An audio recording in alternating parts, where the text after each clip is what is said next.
next story, Sam finds out that not all tortoises look like us. Grandad, look at these fish. They all look the same.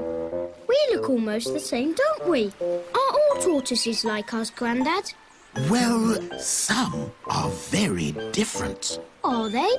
On that island over there, the tortoises have long legs, their shells are a different shape, and their necks are much longer than ours.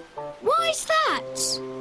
Well, a long time ago, tortoises all looked a bit like each other, and they lived on an island where there were plenty of plants to eat.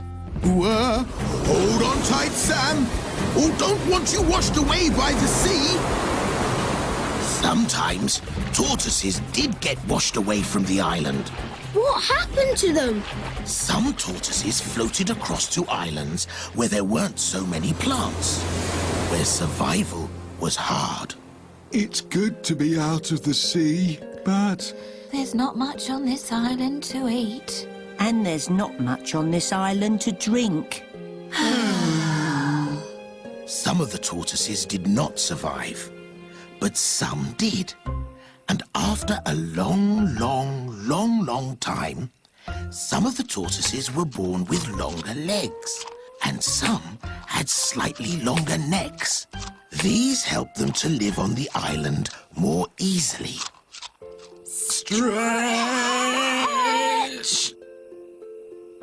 Oh, that's too high. If only my shell didn't get in the way, I might have been able to reach it. Being different can be really useful.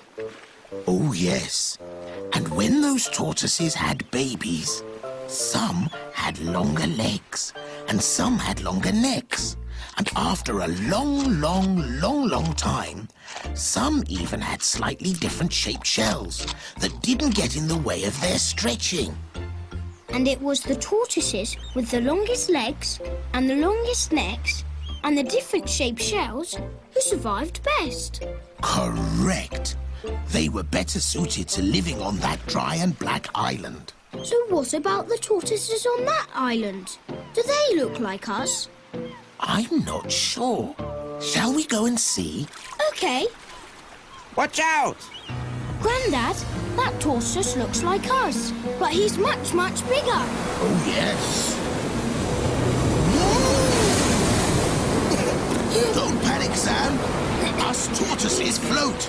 I'll swim over and get you. Climb up on my shell, Sam, and we'll float over to the island. You okay? That was a big wave. This is fun. So, shall I finish the story as we go? Okay. You remember the tortoises that got washed onto the first island and didn't have much to eat? Yes. Some tortoises got washed onto islands where there was lots and lots of food. Plenty of lush food. And plenty of water. And there's no sign of danger. Whew. So, with plenty of food and no need to run away from animals that might eat them, these tortoises grew quite large. And when they laid eggs, some of those tortoises were bigger. And then some of their children were bigger too. And it all happened over many years until they became... Giant tortoises. Correct. Tortoises that once looked like each other had become different. Hello? So, Grandad, how long would we have to live on this island to grow as big as that tortoise?